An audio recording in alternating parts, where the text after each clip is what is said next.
স্বৈরাচারতে কয়েকজন মানুষ মিলে কোটি কোটি মানুষের সম্পদ লুটপাট করে সারা দেশের সম্পদ নিজেরা কয়েকজন মিলে ভাগ বাটোয়ারা করে খেয়ে ফেলে। দেশে রাখার জায়গা হয় না, বিদেশে বেগম পাড়া করে, দেশে চুরি করে শেষ হয় না, সে এমন জায়গায় নিয়ে চুরি করে রাখছে যেখানে সম্পদ রাখার জায়গা নাই। এরপরেও চুরি করতে করতে চুরির কোনোদিন শেষ হয় না। গোটা দেশের মানুষ দেউলিয়া হয়ে যায়, চোরের চাটার স্বভাব শেষ হয় না। এটাই হলো সম্পদের লোভ। সম্পদের লোভ। এই জন্য আল্লাহর পয়গম্বর বলেছেন, লা ইয়ামলাউ ফামাল ইনসানি ইল্লা তুরাব। দুনিয়াতে মানুষের লোভ শেষ করার মতো, মানুষের লোভ নিয়ন্ত্রণ করার মতো কোনো জিনিস নাই যে যেটা খাওয়ার পর মানুষ বলবে যে না আর খাওয়ার দরকার নাই। দুনিয়াতে এমন কোনো জিনিসই নাই যে সে যত খায় আরো চায়, যত খায় আরো চায়, যত খায় আরো চায়। সারা দেশেরটা ওলট পালট করে তেমা লুটে পুটে খাই। এই সব খাওয়ার পরেও তার খাওয়ার চাহিদা শেষ হয় না। একটা জিনিস খাওয়ার পরেই তার এই খাই খাই স্বভাব বন্ধ হবে। সেটা আল্লাহর কোরআন, আল্লাহর নবী বলেছেন, কবরের মাটি। কবরের মাটি খাওয়ার আগ পর্যন্ত লোভীর লোভ কোনোদিন শেষ হবে না। যেদিন ওর মুখের মধ্যে কবরের মাটি ঢুকবে সেই দিন বলবে যে না আর লাগবে না, হয়েছে। আল্লাহ আমাদেরকে সেই দিনের আগেই সংশোধন হওয়ার তৌফিক দান করেন। এক হলো এই সম্পদের লোভ, আর একটা হলো ক্ষমতার লোভ। মানুষ অন্ধ হয়ে যায়, অন্ধ। ক্ষমতার লোভ আজ আমাদের সমাজকে ধ্বংসের দ্বার প্রান্তে উপনীত করে দিয়েছে। ভাই তার ভাইয়ের বুকের মধ্যে গুলি চালাতে এতটুকু দ্বিধা করে না যখন তার ভাই তার ক্ষমতার পথে বাধা হয়ে দাঁড়ায়। যত বেশি মানুষ এই যে ক্ষমতার মোহে, দলীয় কোন্দলে যত মানুষ বাংলাদেশে মারা যায়, এত মানুষ খুন অন্য কোনো কারণে হয় না। একই দলের লোক অনুসারী হওয়ার তৌফিক দিয়েছেন। আমাদের জন্য তার পবিত্র কোরআন, পবিত্র কিতাব কোরআন নাজিল করেছেন। আমাদের হেদায়েতের জন্য হযরত মুহাম্মদ সাল্লাল্লাহু আলাইহি ওয়াসাল্লামের মতো এমন একজন মহান নবী, এমন একজন অনুকরণীয় অনুপম আদর্শের অধিকারী এক রসুল আমাদের নিকট প্রেরণ করেছেন। হযরত রাসূল আকরাম সাল্লাল্লাহু আলাইহি ওয়াসাল্লাম আমাদের জীবনের সকল বিষয়ে সুস্পষ্ট একটা নির্দেশনা, একটা গাইডলাইন তিনি আমাদেরকে দিয়ে গেছেন। নবী আকরাম সাল্লাল্লাহু আলাইহি ওয়াসাল্লাম ইরশাদ করেছেন, মানহুমান লা ইয়াশবান, মানহুমুন ফিল ইলমি ওয়া মানহুমুন ফিদ দুনিয়া। দুনিয়াতে আল্লাহ পাক রব্বুল আলামিন মানুষের মধ্যে কিছু স্বভাব দান করেছেন। তার মধ্যে মানুষের মধ্যে ভালো স্বভাবও আছে, আবার খারাপ স্বভাবও আছে। এটা মানুষের মধ্যে সৃষ্টিগতভাবেই এগুলো আল্লাহ পাক দিয়ে রেখেছেন। মানুষের কাজ হলো যে খারাপ স্বভাবগুলো থেকে নিজেকে মুক্ত করা, পবিত্র করা, আর ভালো স্বভাবগুলোকে নিজের মধ্যে প্রতিষ্ঠিত রাখা। এটা হলো মানুষের দায়িত্ব এবং কর্তব্য। যে মানুষ খারাপ স্বভাবগুলোকে দূর করে ভালো স্বভাবগুলোকে নিজের মধ্যে প্রতিষ্ঠিত করতে পারে, সেই মানুষটাই হলো কামিয়াব। আজমালা এক বাহারাদারি ওয়াজবাহা এমনি জেহাব, আজমালা এক বাহারাদারি ওয়াজবাহা এমনি জেহাব, বুগজারাজ হাজ্জে বাহায়েম কিজমালা এক বুগজারি। যে মানুষ তার মধ্যে পশুত্ব আছে, আবার ফেরেশতা সুলভ বৈশিষ্ট্য আছে। যে মানুষ নিজের মধ্য থেকে পশুত্বকে দূর করে ফেরেশতার মতো ভালো আখলাক এবং ভালো স্বভাবগুলোকে নিজে আত্মস্থ করতে পারবে, সেই মানুষটা ফেরেশতার চেয়েও আরো বহু উচ্চ মর্যাদা লাভ করতে পারে। তো সেই ধরনের স্বভাবগুলোর মধ্যে একটা স্বভাবের নাম হলো লোভ। কি নাম? লোভ তো বুঝেন না? লোভ, লালসা বুঝেন আপনারা? আচ্ছা বলেন তো, লোভ লালসা এটা ভালো স্বভাব না খারাপ স্বভাব? আপনারা সবাই একমত যে লোভ লালসা এটা খারাপ স্বভাব, কিন্তু আমি আপনাদের সাথে দ্বিমত করলাম যে লোভ লালসা এটা ভালো স্বভাব। এখন আপনারা তো স্বাভাবিকভাবেই পেরেশান হয়ে যাবেন যে আমরা সবাই বললাম খারাপ স্বভাব, আর হুজুর বলতেছে এটা ভালো স্বভাব। আসলে কাদের কথাটা সত্য সঠিক? আপনাদের কথা না আমার কথা? আসলে দোনোজনের কথাই সঠিক। আপনাদের কথাও সঠিক, আবার আমার কথাও সঠিক। লোভ এটা ভালো জিনিসও, আবার লোভ এটা খারাপ জিনিস, খারাপ স্বভাব। দুইটাই, ভালো স্বভাবও হয়, খারাপ স্বভাবও হয়। কেমনে হয় একটা জিনিস ভালো আবার খারাপ?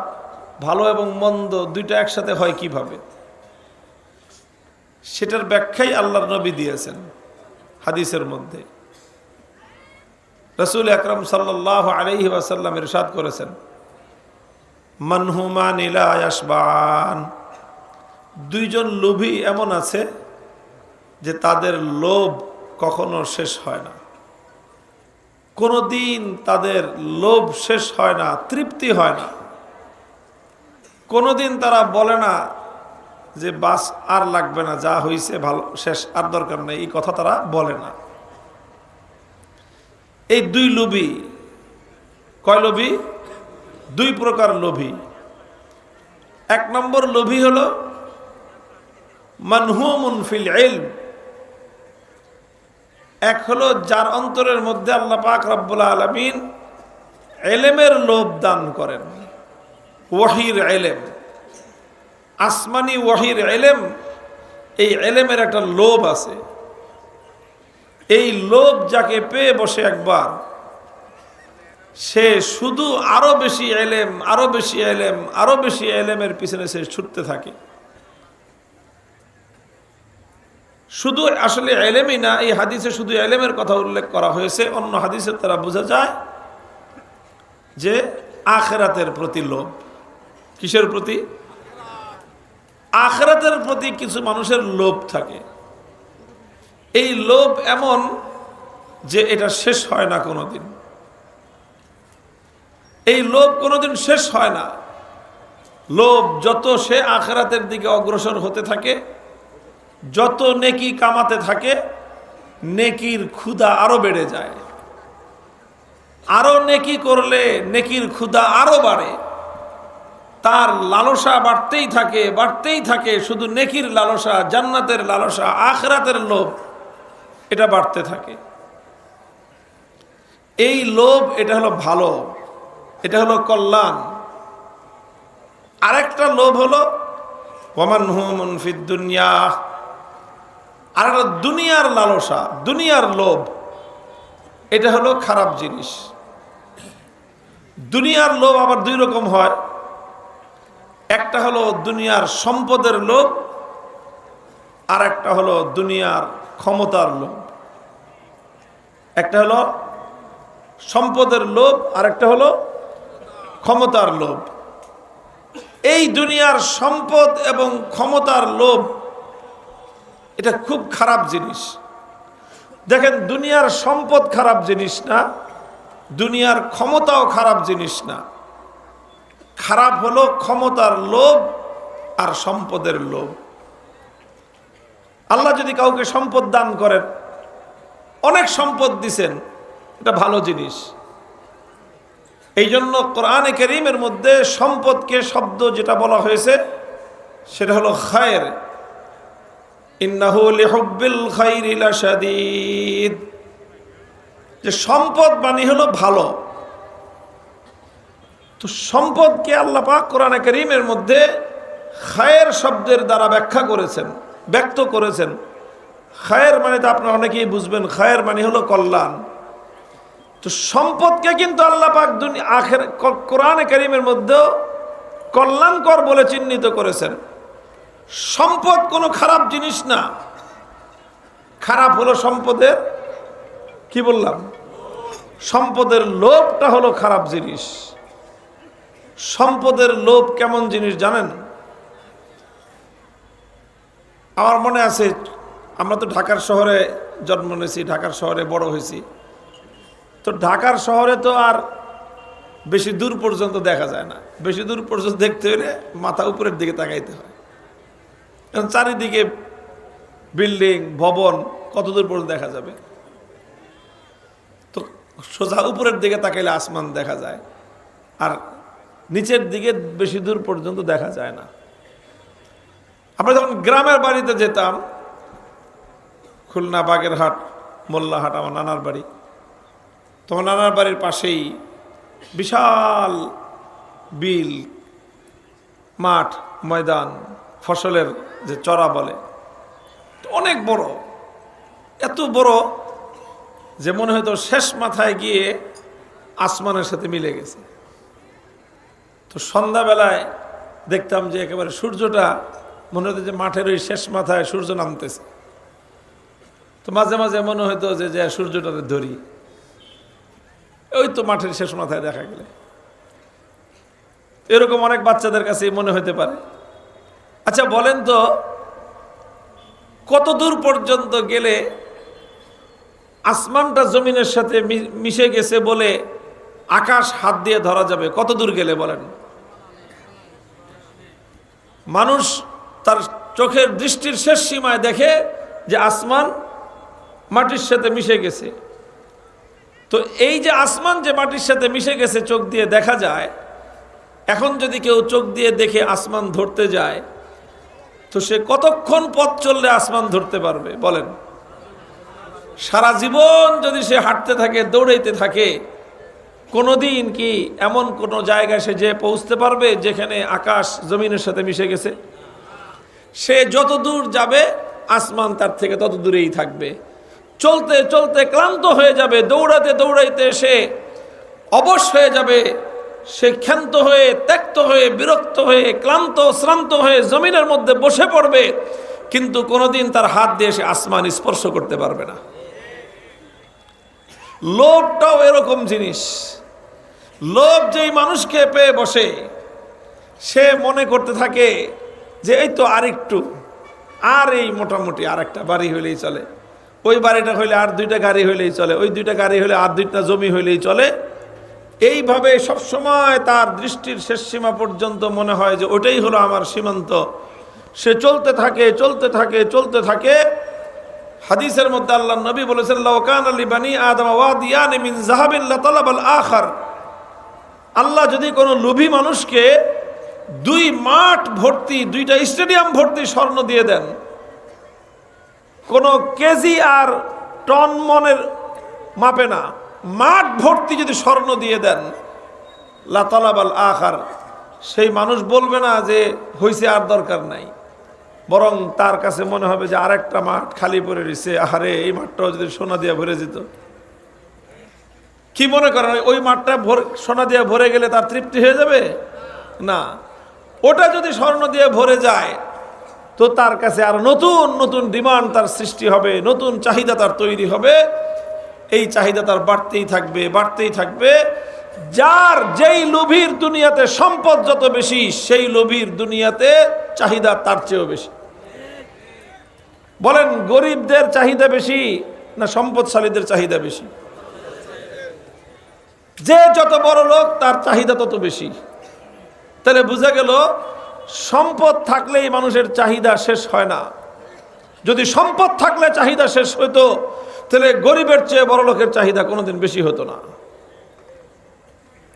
বরং লোভ এমন একটা জিনিস যে মানুষ যত বেশি সম্পদ অর্জন করে, সে যত বেশি লোভ পূরণ করতে চায়, তার লোভটা আরো বেড়ে যায়। লোভের জিহ্বা এমন যে এটা দিয়ে যদি 3 মণ চাটে, এই জিহ্বা আরো 6 হাত লম্বা হয়, 6 মণ চাটলে জিহ্বা 12 হাত লম্বা হয়, 12 মণ চাটলে 24 হাত লম্বা হয়। চাটতে চাটতে কয়েকজন মানুষ মিলে কোটি কোটি মানুষের সম্পদ লুটপাট করে, সারা দেশের সম্পদ নিজেরা কয়েকজন মিলে ভাগ বাটোয়ারা করে খেয়ে ফেলে। দেশে রাখার জায়গা হয় না, বিদেশে বেগম পাড়া করে, দেশে চুরি করে শেষ হয় না, সে এমন জায়গায় নিয়ে চুরি করে রাখছে যেখানে সম্পদ রাখার জায়গা নাই। এরপরেও চুরি করতে করতে চুরির কোনোদিন শেষ হয় না। গোটা দেশের মানুষ দেউলিয়া হয়ে যায়, চোরের চাটার স্বভাব শেষ হয় না।